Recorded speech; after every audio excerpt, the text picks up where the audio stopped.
Good morning and a warm welcome to your show, Sunny Mornings in Boston. We're the daily podcast that gets you started on the right foot and always with a positive vibe. I'm your host, Melissa, and it's Tuesday, February 13th. You'll be interested to know 335 years ago today, in 1689, following the Glorious Revolution, William and Mary were proclaimed King and Queen of England, after which they ruled jointly as King William III and Queen Mary II.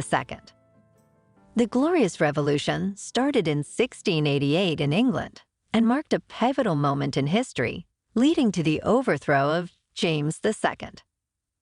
James II's open adherence to Roman Catholicism alienated most of the population.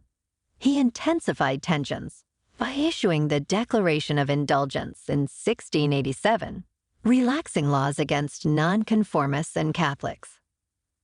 This period reshaped the English monarchy and religious landscape.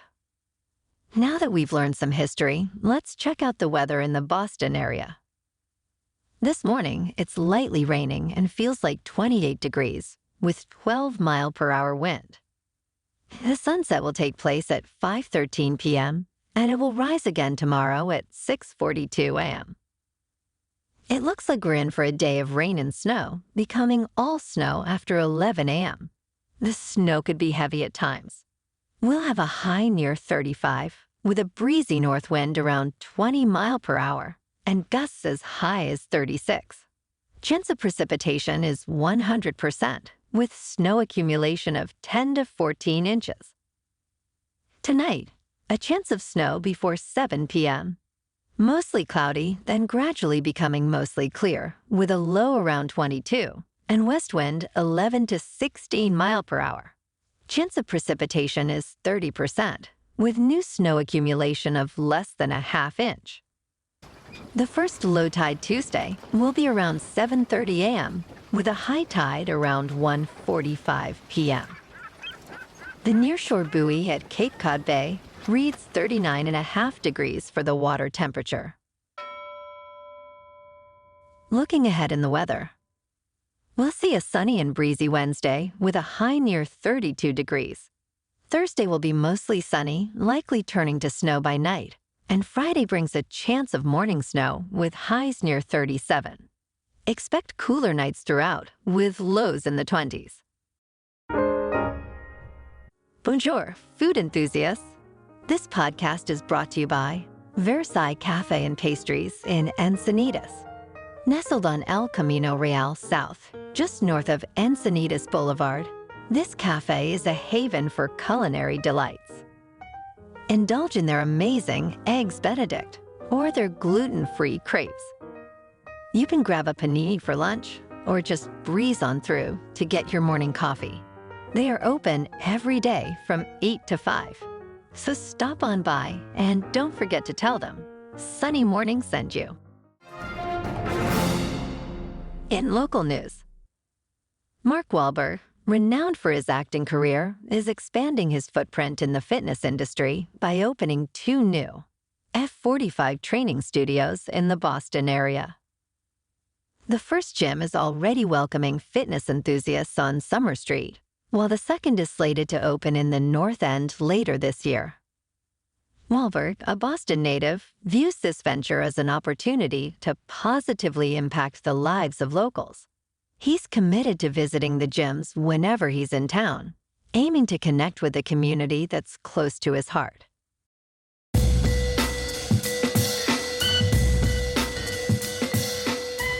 Now on to sports.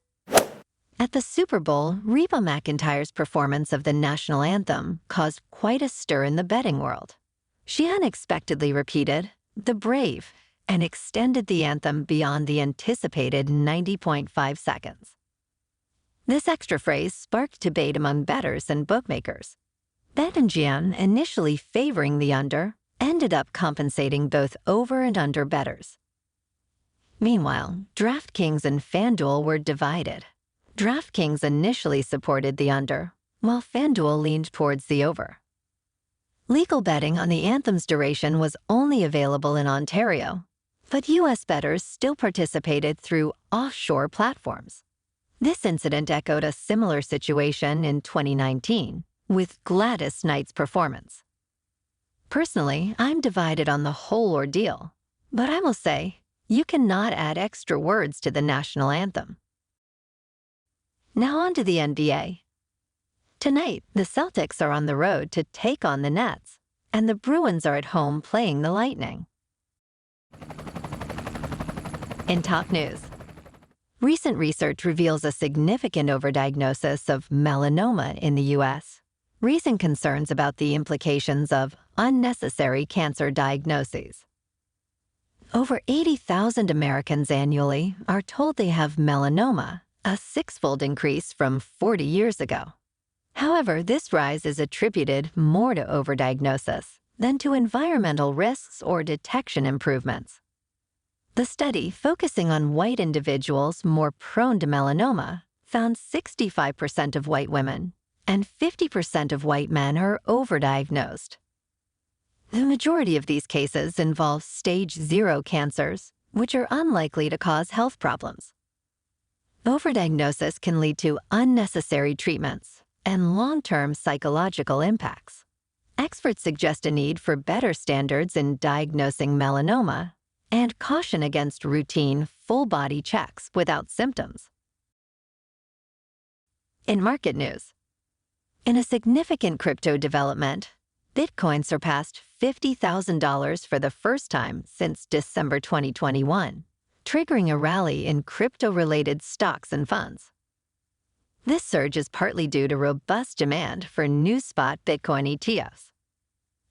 Bitcoin, the largest cryptocurrency, has experienced a 13% rise in the past week and an 11% increase this year, building on a 150% gain in 2023.